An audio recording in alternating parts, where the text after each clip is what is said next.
நேரம் 1:10 நேர்கள் முத்துவிதானம் இசை கலந்த சஞ்சிகை நிகழ்ச்சியோடு இணைந்திருக்கிறீர்கள். இன்று ஏப்ரல் மாதம் 17 இன்று உலக ஹைக்கூ கவிதை தினமாக இன்றைய தினம் கொண்டாடப்படுகிறது. ஹைக்கூ கவிதை பற்றி கேள்விப்பட்டிருக்கிறீர்களா லிருப்தா? ஆம் இதுலா, நான் கேள்விப்பட்டேன். ஜப்பானிலிருந்து வந்ததாக நான் நம்புகிறேன். ஹைக்கூ கவிதை என்றால் என்ன என்று பார்த்து விடுவோம். அனைவர் மனதிலும் தோன்றும் கேள்வி இது. ஏன் கவிதை வரிகளை சுருக்கி எழுதினால் அது ஹைக்கூ தானே என்ற கேள்வி நமது மனதில் தோன்றலாம். ஹைக்கூவை பற்றி தெரிந்து கொண்டால் நலம் பயக்கும் என்று நம்புகிறேன். ஹைக்கூ என்பது 3 வரி கவிதை. 2 வரிகள் கேள்வியாக அமைய 3வது வரி பதிலாக அமையப்பெறுவது போல அமைந்ததுதான் இந்த ஹைக்கூ கவிதை.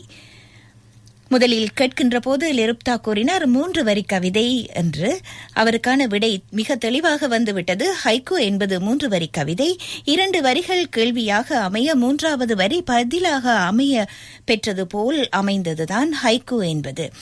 2 வரிகளுமே கேள்வியாக மட்டும் அல்ல, ஏதாவது ஓர் எதிர்பார்ப்பை தூண்டும் விதமாகவும் அமைந்திருக்கும். ஹைக்கூவின் தோற்றம் பற்றி கூறுங்கள் லிருப்தா. ஐக்கூ என்பது ஜப்பானில் தோன்றிய ஒரு கவிதை வடிவம். ஜப்பானியர்கள் உலகிற்கு போன்சா என்ற கலையைப் போல இவ்வைக்கூவையும் குறுக்கி அமைத்துள்ளன என்றே கூற வேண்டும். தமிழ் வளர்ச்சியில் முதல் சங்கம், இடைச்சங்கம் மற்றும் கடைச்சங்கம் என்று உள்ளது போல் ஜப்பானில் அவர்களின் தலைநகரை வைத்து 6 பிரிவுகளாக பிரித்திருக்கிறார்கள். அவற்றை பற்றி விரிவாக கூறுவதற்கு எண்ணினாலும் அதில் சிலவற்றை மற்றும் கூறலாம். நாரா காலம், ஹாயன் காலம், காமெக்கூரா காலம், நான்போகுச்சா காலம், எடோ காலம், டோக்கியோ காலம்.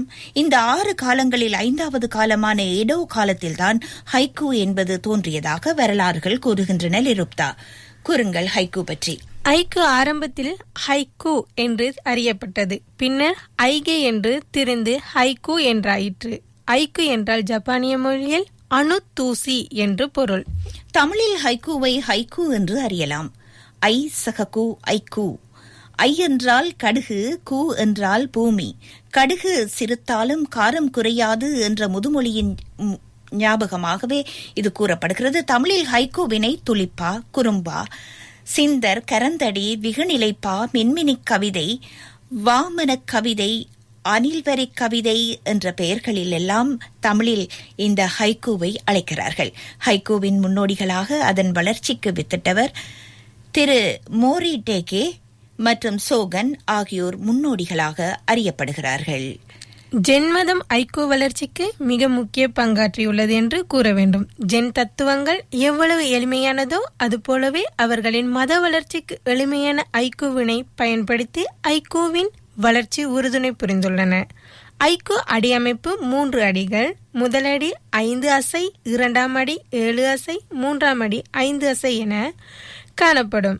இங்கு அசை என்று ஜப்பானிய மொழியில் அழைக்கப்படுவது என்னவென்றால் ஓஞ்சி.